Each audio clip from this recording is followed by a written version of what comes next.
O Leonardo fez graduação em zootecnia pela Rural. Ele é mestre em zootecnia também pela Rural na área de floricultura e pastagens, com ênfase em sistema silvopastoril, e é doutorando em ciência animal na UENF, na área de nutrição de ruminantes, com ênfase em fibra na alimentação de ruminantes.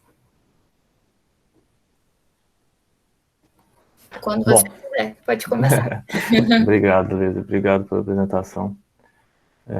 Bom, gente, antes de mais nada, eu preciso agradecer o convite, tanto da Luísa quanto da Manu, da toda a comissão organizadora. Agradecer a confiança para falar num assunto tão importante dentro da zootecnia. Agradecer os presentes também pelo tempo disposto aí nessa noite. E falar de pastagem para mim é sempre um prazer, uma oportunidade. Durante minha graduação e durante o mestrado, eu pude estudar e trabalhar bastante com nutrição de planta, com sistema de pastejo. Então, poder voltar, poder conversar sobre isso é uma satisfação pessoal. Por isso eu agradeço sempre o convite por isso. Então, para hoje, gente, o que eu preparei aqui para a gente poder conversar e poder discutir, de forma introdutória, alguns conceitos sobre pastagem, de modo geral, né? Pastagem como uma área de conhecimento, não como pastagem em si. Um panorama de como estão nossas pastagens no Brasil, de onde estamos e para onde iremos, né? Famosa frase. Depois falar de pastagem, propriamente dita, alguns aspectos limitantes de pastagem, que servem para a gente tomar algumas decisões por onde atuar. E depois sobre as pastagens para pequenos ruminantes, que eles realmente, esses animais têm umas particularidades e que a gente precisa considerar na hora de tomar alguma decisão, seja para implementar ou seja para manejar as pastagens. Bom, conceitualmente, dentro da academia, a gente sempre ouve muito falar de forrageira, de planta forrageira, de pasto, de pastagem, e às vezes o conceito dessas palavras foge um pouco ou se confundem. Forrageira ou planta forrageira são sinônimos, são plantas utilizadas para alimentação animal. Essas plantas necessitam ter um valor nutricional para ser utilizada para alimentação animal. Características químicas fazem parte do valor nutricional, proteína, carboidrato, lipídios, são características que compõem o valor nutricional. Além das características químicas, essa planta precisa ter característica de consumo voluntário, ou seja, o animal precisa ter uma predição de consumir essa planta. E também precisa ter uma digestibilidade ideal, ali perto que o animal consiga aproveitar essas características químicas das plantas forrageiras. Já pasto seria o conjunto de plantas forrageiras disponível na pastagem. E a pastagem é um sistema. Essa palavra é fundamental. Lidar quando a gente pensa em pastagem, que pastagem é um sistema. Os componentes do sistema são solo, planta e animal. Não adianta a gente atuar diretamente sobre um componente e esquecer os demais, porque vai prejudicar o sistema como um todo. Então, sistema, por definição, é um conjunto de elementos concretos ou abstratos intelectualmente organizados. São do dicionário, inclusive. Então, dentro do sistema pastagem, a gente precisa organizar tanto solo quanto planta, quanto animal, a utilização desses componentes intelectualmente, ou seja, de forma inteligente, de forma racional. Então, didaticamente, dentro desse componente de pastagem, a gente tem o solo como um dos componentes, a forrageira como um dos componentes. O solo e a forrageira nos dá o pasto, o que a gente chama de pasto, e o solo, a forrageira, e o animal nos dá o sistema de pastagem, que é isso que realmente a gente precisa considerar como um sistema. Outro conceito importante, aí dentro um pouquinho de economia e dentro de administração de empresa rural, é a diferença de custo para despesa. Isso aí, quando a gente vai fazer uma viabilidade de projeto pecuário, seja em qualquer área de pequenos ruminantes, grandes ruminantes, que vai utilizar pastagem ou não, a gente precisa listar o que é custo, o que é despesa, para a gente poder atuar em cima disso dependendo das condições do sistema. Despesa são as coisas que dentro do sistema que não tem retorno econômico. Por exemplo, uma conta de luz ou uma conta de água é uma despesa da propriedade. Os remédios utilizados durante a produção animal não tem um retorno econômico direto, então é uma despesa. Combustível utilizado nas máquinas agrícolas se torna uma despesa.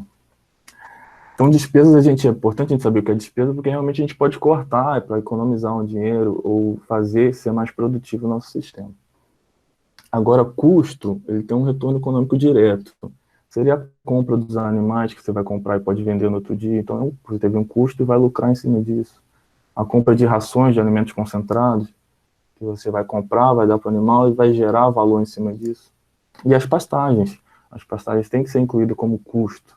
Você faz um investimento na pastagem, ela gera um custo e vai te dar um retorno econômico. Já os custos, a gente não busca cortar, a gente busca otimizá-los. Então, realmente, a gente tem que usar de forma inteligente, procurar preço, usar no momento certo, para otimizar esses custos e não cortá-los. Então, desse modo, nesse conceito, a gente dispõe de um dinheiro e investe em pastagem, seja com adubação, seja com manejo de cerca, seja com animais, e investe na pastagem. A pastagem será consumida por esses animais vão gerar produtos que vão gerar um montante de dinheiro maior. Então, nesse cenário, nesse conceito, a pastagem se torna um investimento dentro do projeto. Além de um custo, é um investimento com retorno econômico. Aí, dentro de economia, é importante a gente ter alguns conceitos de economia e de administração, para a gente falar dessas coisas. Tem uma área de economia que é a economia comportamental. Ela realmente utiliza a economia, considerando a economia como ciências humanas. Diferentemente da economia tradicional, que acaba tendo uma visão maior de economia de forma matemática, né, de forma lógica. E nós, como humanos, não apresentamos um padrão muito definido para lidar com dinheiro. Esse gráfico é muito clássico em economia comportamental, que ele mede aqui, esse plano cartesiano. Ele vai medir a nossa sensação em relação à perda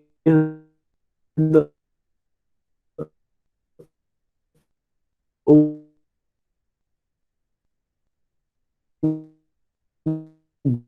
ganho de acordo com essa curva aí. Isso quer dizer o quê? Que o fato da gente ganhar dinheiro, o sentimento que gera, a sensação que gera no ganho de $100 partindo de um ponto zero, vai ser menor do que a sensação de que perder dinheiro. Se a gente traçar duas retas, a gente vê que ali vai ser menor a sensação. Isso a gente observa muito nesses programas de televisão, onde o cara tem um determinado valor e tem a chance de 50% de dobrar o valor e chance de 50% de perder o valor. E, normalmente essas escolhas, coisa de 75% dessas escolhas, são feitas em parar, ou seja, o prazer de ganhar vai ser realmente menor do que a dor de perder esse dinheiro. Isso para qualquer segmento. E levando isso para a pastagem, é difícil você convencer uma pessoa a investir dinheiro na pastagem sem que ela tenha certeza do retorno econômico desse dinheiro, que aquilo realmente é um investimento bom.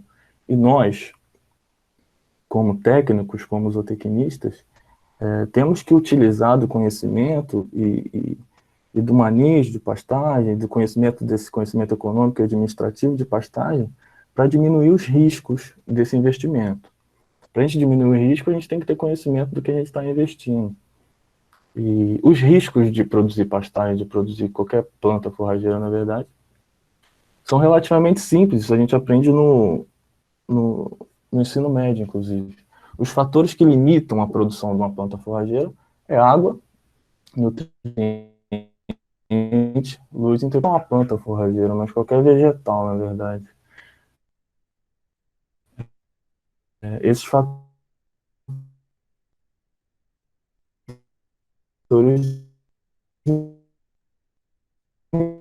limitam por fertirrigação, adubação química, adubação verde, enfim, esses fatores a gente controla.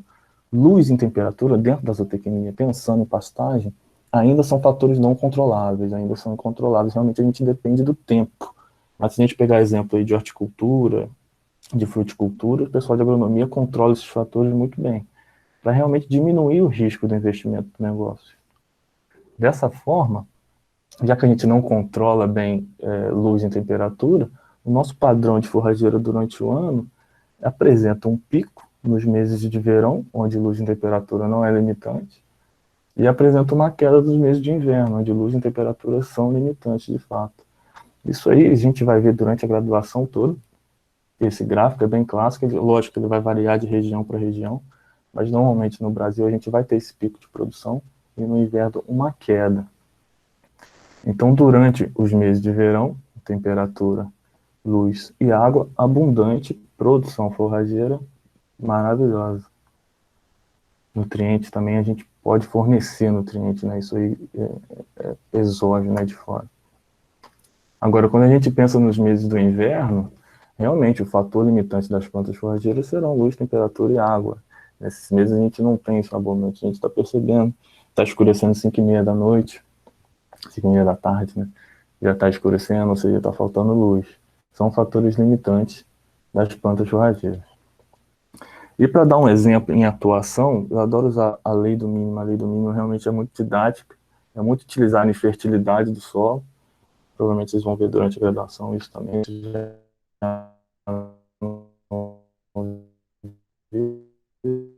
Dessa forma, a gente tem um barril de diferentes tamanhos.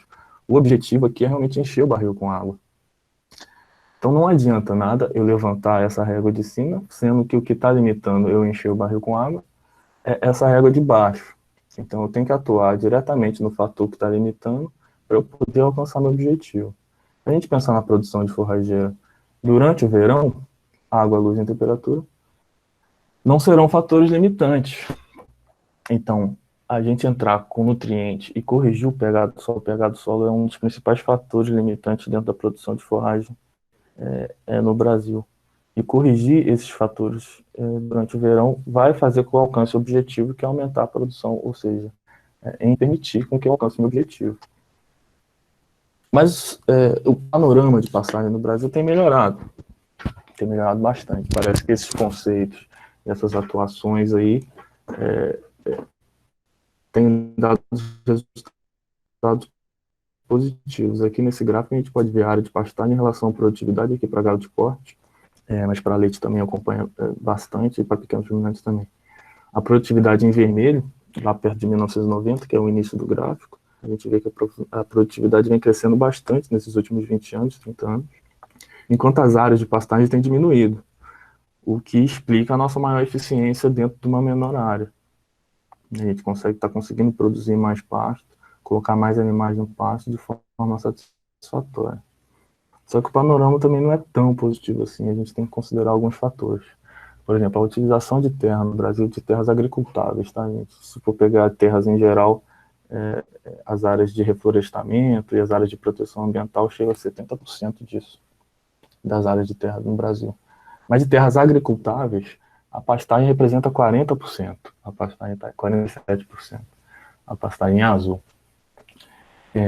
Em laranja estão as matas, 34%, e as lavouras, 19%. Esses são os dados do censo de 2018, 2017. Se a gente pegar os dados do censo de 2006, a pastagem continua mais ou menos a mesma coisa, só que as lavouras estavam em 14%. Então as lavouras têm crescido bastante nesses últimos anos de terras agricultáveis.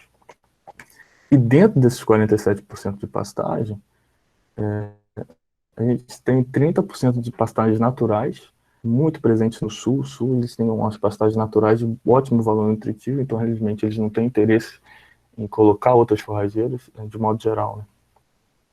E as pastagens cultivadas, 70%, são realmente pastagens que a gente introduz plantas mais adaptadas, plantas mais exigentes em nutrição, plantas mais exigentes em manejo. Então, a gente tem que dar essa resposta a essas plantas. Então, o mesmo panorama agora, mostrando a evolução durante os anos, desde 1985 até o censo de 2007, as pastagens cultivadas que está na barra laranja, a gente percebe um crescimento delas substancial. Então, a gente está introduzindo mais pastagens adaptadas, pastagens mais produtivas e, obviamente, pastagens mais exigentes, em detrimento da queda das pastagens naturais. E realmente só o sul que mantém essas pastagens naturais de forma produtiva e bem produtiva. Em cinza está o crescimento das matas naturais, para ver que a pastagem também não é tão vilã assim, e as matas naturais têm crescido bastante. E as matas plantadas também, infelizmente, têm crescido bastante nesse último censo. Mas nem tudo são flores, né? Tem alguns trabalhos que dizem que a produtividade das pastagens cultivadas no Brasil está entre 32% e 34% do seu potencial. Isso é 75% a menos de produção do que ela poderia dar resposta. E é possível estimar que cerca de 100 milhões de hectares das pastagens estejam algum grau de degradação. Então, a gente precisa entender o que é essa degradação, já que 70%, 75% dessas pastagens estão fora de produção, quais são os fatores para isso, e como que a gente pode atuar para reverter esse cenário e melhorar ainda mais nossa produtividade. Conceitualmente, degradação refere-se a qualquer estado de alteração de um ambiente. Tanto patrimônio natural, que aí a gente pode colocar solo e água como patrimônio natural, ou como patrimônio cultural qualquer, podem ser degradados, descaracterizados e até destruídos. E é realmente isso que acontece com as pastagens. Se a gente forma uma pastagem, você cultiva uma pastagem, introduz uma planta adaptada, uma planta exigente, uma planta produtiva, e por falta de manejo, por falta de cuidado, por falta de alguns conceitos, por falta daqueles fatores limitantes, a pastagem acaba se degradando, se descaracterizando e sendo destruída. Ela realmente fica degradada. E a gente tem essa estimativa que 75% da pastagem no Brasil está aqui, entre esse meio, ou da produtividade, ou da pastagem degradada. Está em algum momento aí de pastagem degradada. É importante a gente saber em que momento a gente está, para saber quais são as ações curativas para recuperar essa pastagem. Existe, dentro do manejo de pastagem, uma coisa que a gente chama de fase de manutenção, onde você implanta bem uma pastagem e o objetivo aqui é manter essa pastagem produtiva. Se não tendo sucesso, a gente parte para a parte de degradação de pastagem, onde realmente a gente percebe que a composição do pasto inicial já não é a mesma, já muda, já dá espaço para outras plantas. Numa situação ainda mais grave, e na maioria das vezes irreversíveis, são a degradação do solo, que vem posteriormente à degradação de pastagem. Então, para a gente entender melhor quais são os fatores, no primeiro degrau a gente tem a fase produtiva, você implanta e estabelece adequadamente a pastagem. Em decorrência de manejo adequado, aí a taxa de lotação e a pressão de pastejo é um dos principais fatores para isso.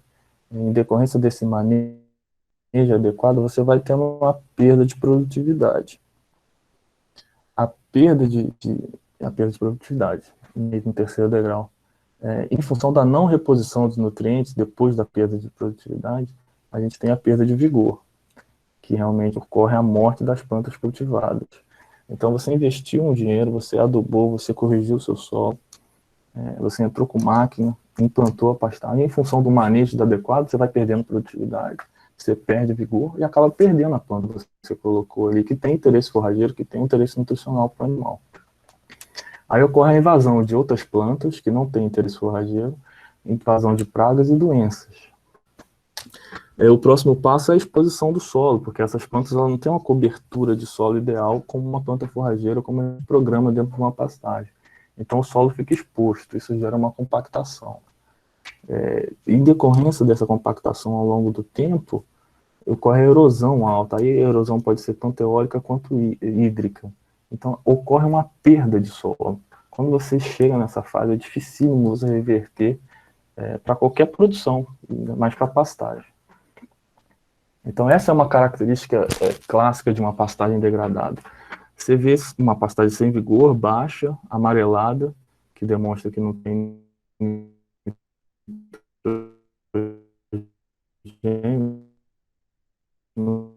nutrientes, a presença de cupins, é bem clássico e bem fácil de diferenciar.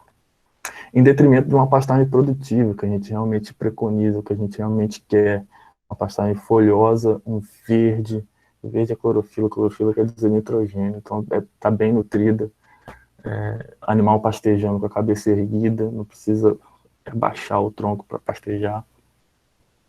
Esse é o nosso objetivo aqui de manejo de produção de pastagem. Dentro desse contexto, a gente considera uma pastagem excelente, que eu digo a literatura, né?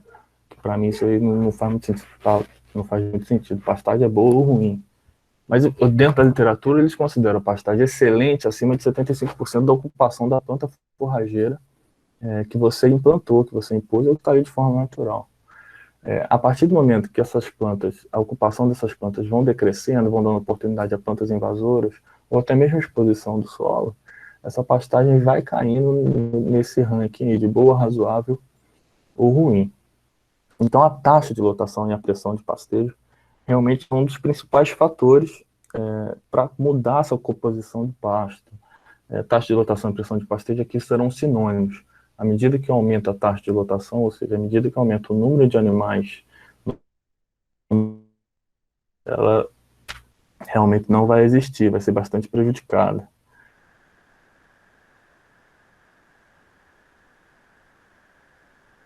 O outro fator muito recorrente existe a questão do pH.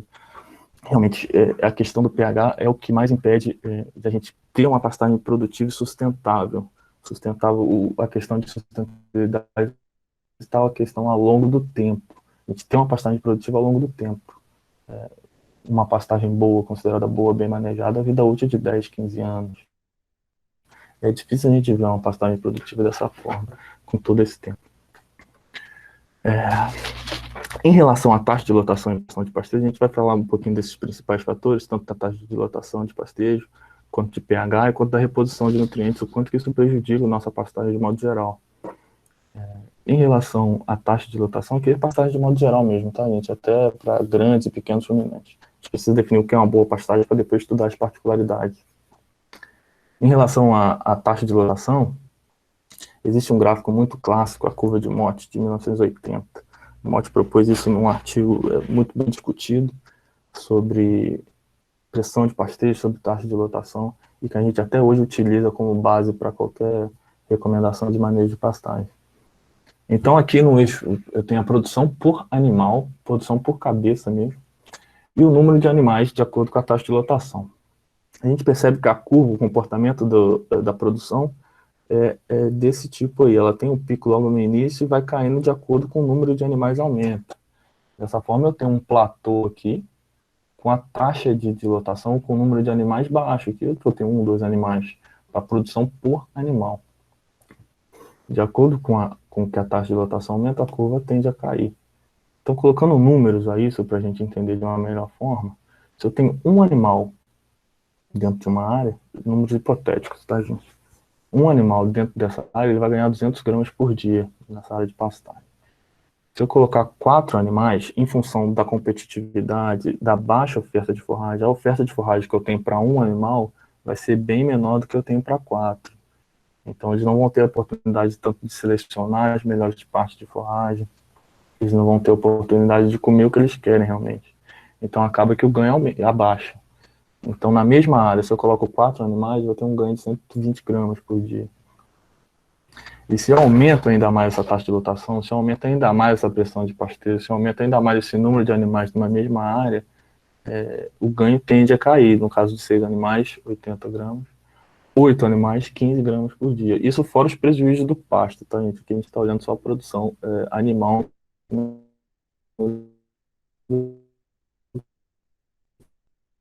pasto. 8 animais diferentes com prejuízo do pasto, com uma taxa de lotação maior do que o pasto comporta, são enormes. Vai ter aquele problema de composição, vai ter aquele problema de degradação, e pode chegar até uma degradação do solo.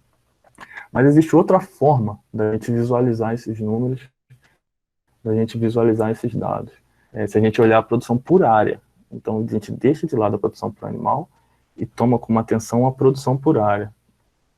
Tá aqui no eixo, e mesma coisa, a taxa de lotação variando. A curva muda, porque a gente vai ter um pico aqui, a gente vai ter um platô bem no meio desse gráfico. Isso quer dizer que conforme eu aumento a taxa de lotação, a minha produção por área tende a cair, tende a aumentar até um determinado momento.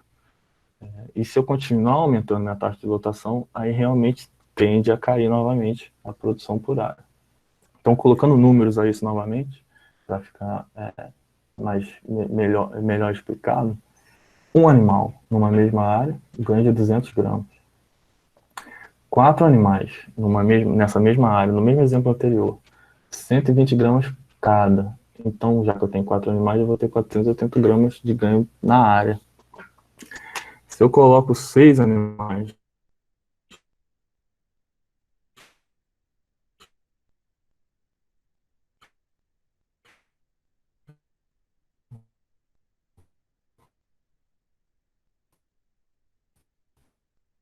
de ganho, 120 gramas de ganho, na área, de modo geral. Então, apesar de ter esse platô aqui de 480 gramas, tanto para 4, tanto para 6, a composição do pasto, o comportamento do pasto vai ser totalmente diferente, só por ter esses dois animais a mais. Então, isso realmente é muito particular, é muito circunstancial. Você tem que conhecer como é que comporta o seu pasto, dependendo da sua forrageira, dependendo da sua composição de solo, dependendo do sistema em si, né? É um sistema.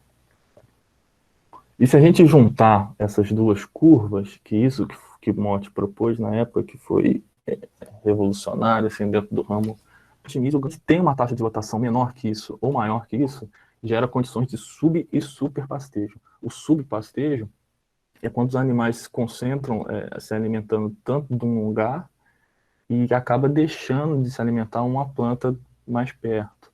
Ou seja, essa planta vai crescer demais, aí realmente os animais não vão comer, porque o crescimento da planta forrageira está inversamente ligado à qualidade dessa planta forrageira. À medida que ela vai crescendo despretensiosamente, a qualidade vai baixando. E o animal não é bobo, ele percebe, ele sabe que aquela planta não tem qualidade, ele vai procurar a planta de qualidade. Então gera uma condição de subpastejo. E se a gente aumentar a taxa de lotação de forma que saia dessa amplitude ótima, a gente gera uma condição de super pastejo. Aí realmente o animal vai comer toda a forragem disponível, rente ao solo, a gente vai ter aquela mudança de composição de pasto. Nesse outro gráfico, a variação é a composição do pasto em relação à pressão de pastejo. Então a gente tem aqui na linha contínua as plantas palatáveis e nas linhas traquejadas as plantas não palatáveis e as plantas invasoras. Na pressão de pastejo 1, ou seja, numa taxa de lotação considerada baixa ou até ideal, a gente tem a composição da planta forrageira de interesse zootécnico, a planta palatável, entre ali os 100% e 75%. É o que a gente preconiza dentro de uma pastagem boa. As plantas invasoras e as plantas não palatáveis, elas ficam ali em margem, né, bem baixo, sem prejudicar o pasto. À medida que a gente aumenta a pressão de pastejo, ou seja, à medida que a gente aumenta a taxa de lotação, ou seja, à medida que a gente aumenta o número de animais nessa mesma área, essa composição de pasto tende a modificar. Ou seja, as plantas de interesse forrageiro, as plantas palatáveis, estão dando oportunidade das plantas não palatáveis e das plantas invasoras surgirem. Na pressão de pastejo 3, ou seja, um aumento maior ainda na pressão de pastejo, aqui realmente um aumento substancial, a gente percebe a queda das plantas palatáveis drástico aqui. Realmente a gente está numa condição de degradação de pastagem grave aqui, e com as plantas invasoras e as plantas não palatáveis tomando espaço da pastagem. E na pressão de pastejo 4, as plantas invasoras realmente tomam conta. E uma condição interessante é que as plantas não palatáveis elas acabam se tornando palatáveis, né? O animal realmente começa a comer o que tem, e aí mora um perigo grande de intoxicação. Pode gerar uma intoxicação desses animais comendo essas plantas que teoricamente não são palatáveis, elas não são preferíveis ao animal justamente por fatores antinutricionais. E se mesmo assim só elas estiverem disponíveis, o animal acaba comendo e prejudicando a saúde, de modo geral. Pois bem, taxa de lotação e comportamento de pasto é mais ou menos isso. Agora, em relação à reposição de nutrientes, a gente precisa considerar, antes de falar de reposição de nutrientes em si, do pH do pasto, do pH do solo. Porque a disponibilidade do nutriente vai variar em função do pH do solo. Aqui nesse eixo a gente tem o grau de disponibilidade e aqui o pH do solo. O comportamento do cálcio, do potássio, cálcio e magnésio é mais ou menos esse. Com pH 5, você vê que o grau de disponibilidade dele é baixo. Quando chega no pH ali perto de 5,5, perto de 6, ele já atinge o pico de disponibilidade, independente do pH, ele vai se tornar disponível. A curva de nitrogênio é mais ou menos parecida, só que ela vai ter um pico perto de 6, 6,5 de disponibilidade. Mas antes disso, a curva de disponibilidade ela tende a cair, ou seja, independente se eu jogar um nitrogênio no solo, ele não vai estar disponível. A gente está caracterizado nessa amplitude de 5,5 e 6, o que é preocupante também nessa hora, e preocupante e limitante nessa produtividade. Se a gente colocar números a esse gráfico, a Então, o pH entre 6 e 7 realmente dá uma amplitude ideal ali para a gente trabalhar, e é o que a gente objetiva, ter um pH de solo entre 6 e 7 para maximizar a disponibilidade desse nutriente no solo para a planta. Colocando números, no mesmo sentido, aqui a variação de pH em cima, e a absorção e a disponibilidade dos nutrientes em função do pH. O nitrogênio, por exemplo, a gente percebe que nessa faixa que eu disse para vocês, que apresenta o solo no Brasil em volta de 5,5 e para baixo disso, tem 75% de disponibilidade, de 50% a 75% de disponibilidade. Se a gente vê o fósforo, o nitrogênio, o fósforo e o potássio aqui, a gente bate na tecla porque são os macronutrientes, né? São os nutrientes mais requeridos pelas plantas. Então, eles são realmente importantíssimos para o crescimento vegetal.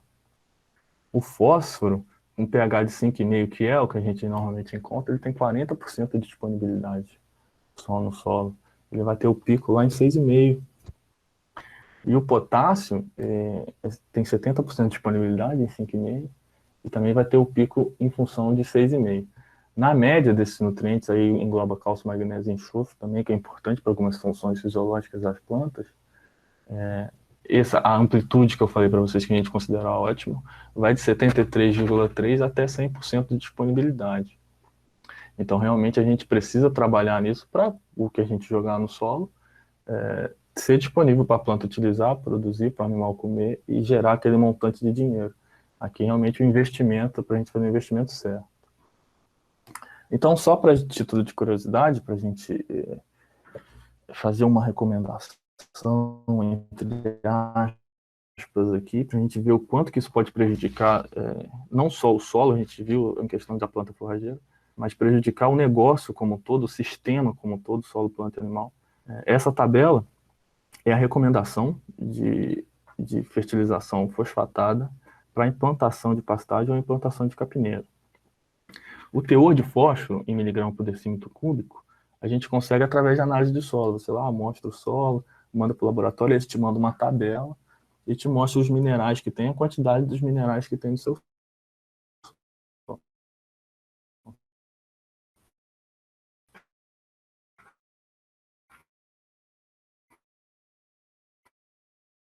O teor de fósforo disponível no solo, você vê qual que é a sua recomendação.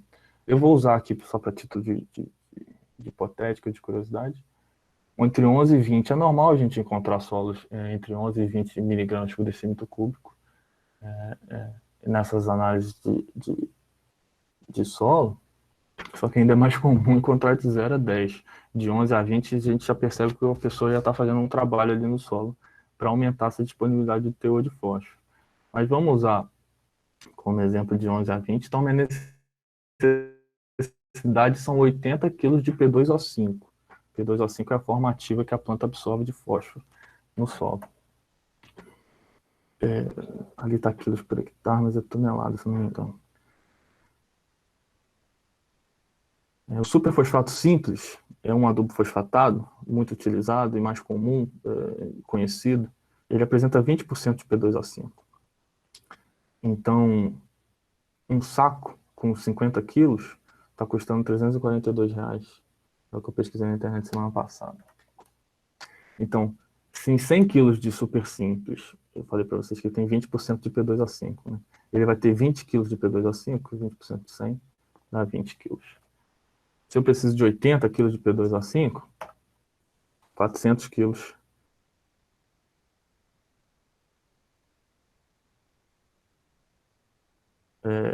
Por hectare. 50 quilos de super simples, que é o saco, está custando R$342. Se eu colocar 400 quilos, que é a minha recomendação de super simples, eu vou ter que fazer um investimento de R$2.736 na adubação fosfatada para implementar um pasto. A adubação fosfatada é importantíssima na implantação de qualquer pasto, seja capineiro, porque ela está ligada ao enraizamento das plantas. A planta precisa de fósforo para ter um enraizamento satisfatório. Um enraizamento satisfatório quer dizer absorção de nutrientes, quer dizer produção. Então, é de fato importante nesse momento. Mas se a gente usar aquelas condições de pH de 5,5 que eu falei para vocês que é comum, e a eficiência de absorção do fósforo é em 40%, da disponibilidade de fósforo, quer dizer, é de 40%, a gente tem uma perda nesse investimento de 60%. Ou seja, R$ 1.641 a gente não está disponibilizando para a planta. Isso não é um investimento bom. Realmente a gente tem que repensar quando vai fazer esse tipo de ação. Antes de fazer uma adubação, antes de pensar em implantar uma pastagem, realmente a gente tem que ver o pH, porque senão a gente está jogando fora, está aumentando o risco do investimento dar errado. Então, quanto à reposição de nutrientes, assumindo que a gente tem consciência do pH do solo, assumindo que a gente tem corrigido o pH do solo e sabe daquelas deficiências de absorção, a reposição de nutrientes, o termo reposição significa restituição a uma condição ou estado anterior ou antigo. Um segundo significado é o ato ou efeito de devolver. Veja bem, pense comigo. O solo tem os nutrientes naturais, graças a Deus no Brasil a gente tem solos férteis, naturalmente férteis, então a produção tem sido muito baseada nisso há anos atrás. Então o solo vai ter seu teor de nutrientes aí representado pelo nitrogênio. A planta forrageira que a gente vai implantar, ela vai consumir esses nutrientes e vai aprisionar nela. O animal vai consumir a planta forrageira e vai utilizar esses nutrientes para produzir os produtos de origem animal, que é consumido pelo homem. Então, o solo vai para a planta, o animal utiliza, o homem vai utilizar, e esse ciclo não fecha. Então, é um tanto quanto óbvio que a gente tem que repor o nutriente para a gente continuar sendo satisfatório a produtividade, a produção e o empreendimento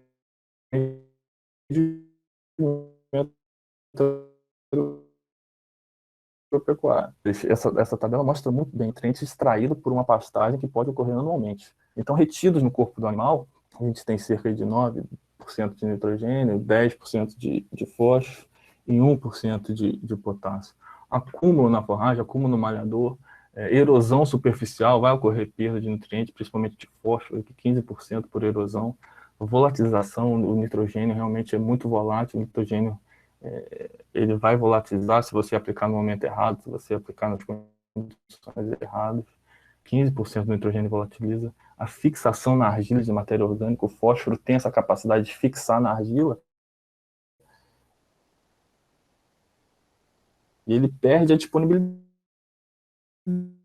Aí depende muito das condições de solo também, de argila de matéria orgânica, mas ele pode se fixar e a planta não consegue utilizar aquele fósforo disposto ali. E por lixiviação, o nitrogênio é um nutriente muito móvel no solo, ele acaba se perdendo na solução do solo e vai ser lixiviado. De fato, o total de perdas aí pode chegar a 40%, 43% de nitrogênio durante o ano, 56% de fósforo durante o ano e 17% de potássio durante o ano. Então é muito claro que se a gente não repor nutrientes, a gente vai sofrer um processo de degradação da pastagem, a gente vai prejudicar a produção de pasto, consequentemente a gente vai prejudicar a produção animal, consequentemente a gente vai prejudicar o empreendimento agropecuário que a gente está estabelecendo, que a gente projetou e que a gente esperava que fosse rentável. Então, em síntese, se a gente tem uma baixa na fertilidade do solo em decorrência da utilização, a gente vai comprometer a capacidade de rebrota dessa planta forrageira, se ela estiver sendo consumida. Essa capacidade de rebrota da forrageira vai fazer com que ela tenha baixa área fotossintética,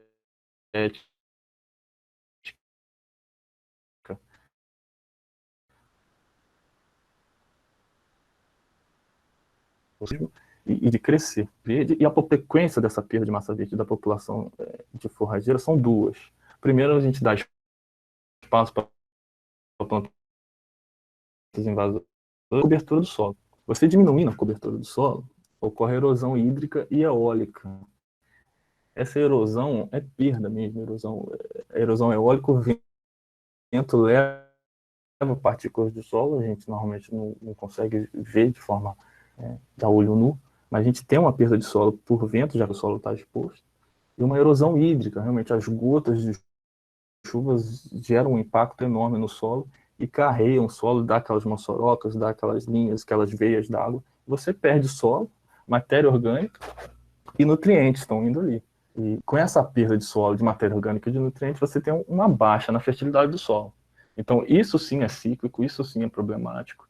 E se a gente não intervir no momento certo e da forma correta, a pastagem vai estar comprometida cedo ou tarde. Então, atuar na fertilidade do solo, logo no começo, onde você percebe a perda de produtividade, ou quando você prevê que aquele solo vai perder produtividade, poxa, eu estou extraindo do solo, a desfolha está sendo grande, a minha taxa de lotação está grande, eu tenho que ajustar a taxa de lotação, vou ter que repor nutrientes, senão minha pastagem não vai aguentar daqui a pouco. É totalmente diferente de você agir aqui e de você agir aqui, quando você já tem um processo de erosão hídrica e eólica com o solo exposto, com perda de solo, perda de nutrientes.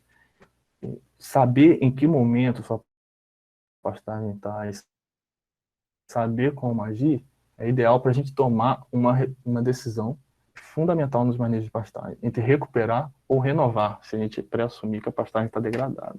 Recuperar ou renovar. Conceitualmente, recuperação, você reestabelece a produção de forragem de acordo com o interesse econômico, mantendo a mesma espécie ou cultivar, ou seja, seu solo está perdendo produtividade, sua pastagem está perdendo produtividade, sua pastagem está perdendo vigor.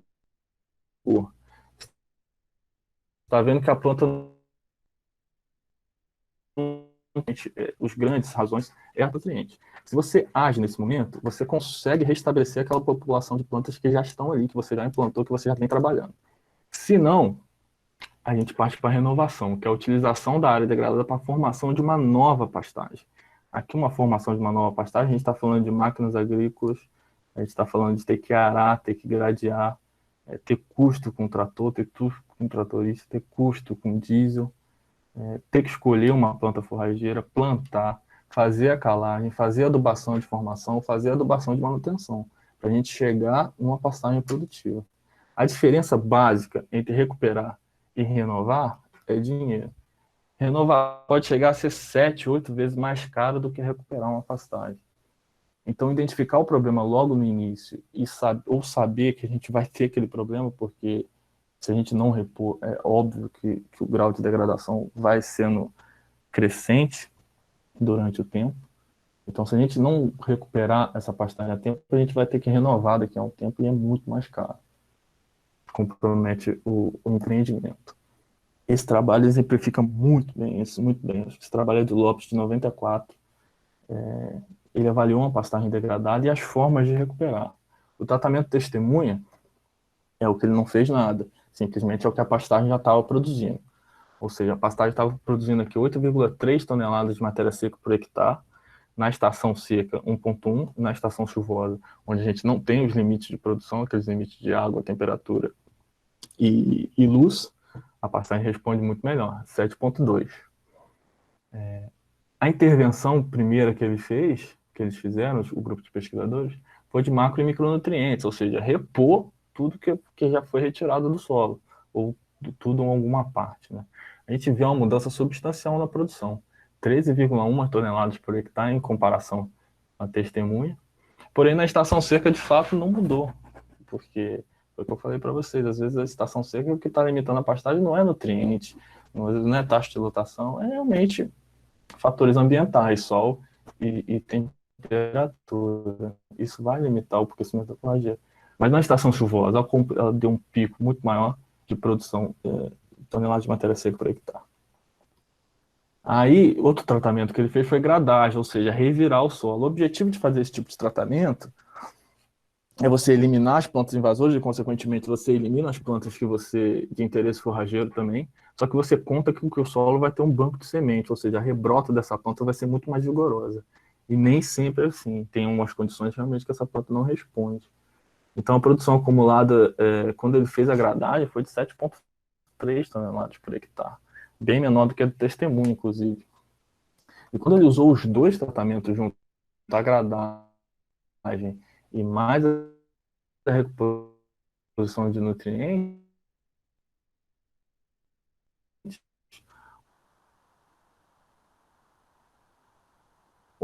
o tratamento mais sofisticado de nutrientes com o tratamento testemunha, ele realmente era melhor não ter feito nada, né?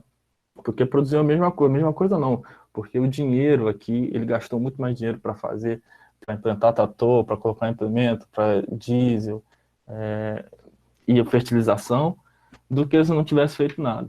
Então, saber o momento de atuar, saber como atuar é fundamental no manejo de pastagem. Isso a gente sabe e tem um bom direcionamento, por exemplo, quando a gente está analisando o grau de degradação da pastagem. Lá que eu falei para vocês, naqueles degraus, a gente precisa saber em quais estamos e como intervir para chegar, para subir numa pastagem produtiva.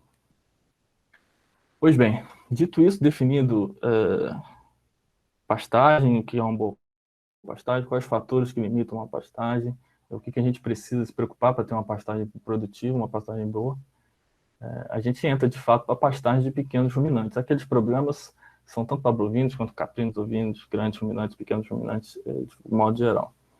Agora, de umas particularidades que a gente precisa considerar na hora de pensar numa pastagem para pequenos ruminantes. O hábito de pastejo. Esse é o principal é o principal entrave para a gente tomar algumas decisões. Ora, a forma que o meu pasto é consumido, a forma que eu oferto o meu pasto, é que vai me dizer a forma que eu tenho que manejar a minha pastagem. A gente vai poder ver um pouquinho mais para frente. Van Sust, ele classifica os grandes ruminantes como pastejadores volumosos, ou seja, eles não têm capacidade, ou não exercem tanto a capacidade que eles têm de seleção, até pela forma de apreensão da forragem. Eles apreendem com a língua e colocam na boca. Então, eles não têm oportunidade de selecionar partes mais nutritivas e deixar como para o lado. Intermediários, que são os caprinos ovinos, segundo a classificação de Van Sust. Esses, sim, eles têm uma capacidade de seleção da dieta. Eles comem a folha, eles comem o milho no meio da silagem. Chega a ser até impressionante como que esses animais conseguem selecionar a parte mais nutritiva dentro de uma forragem. E ainda existem os pastejadores concentrados, que no caso são as girafas. Os veados também entram aí nessa classificação. Eles são animais ruminantes, são animais pastejadores, só que a dieta deles se assemelha muito a uma dieta de alimento concentrado que a gente conhece.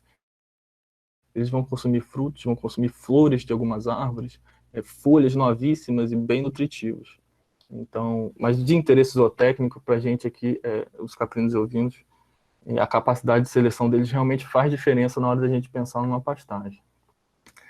E se a gente for entender o porquê que eles pastejam dessa forma, o rumo é fundamental nessa questão.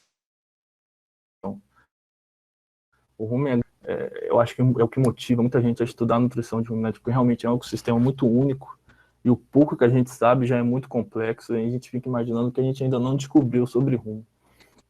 Mas a partir do momento que o animal apreende, uma planta forrageira apreende a forragem, ela vai sofrer os processos digestivos dentro do rumen, de digestão, e vai passar e vai sair. Ou seja, a energia bruta, que eu estou usando energia como exemplo, mas poderia ser qualquer outro nutriente.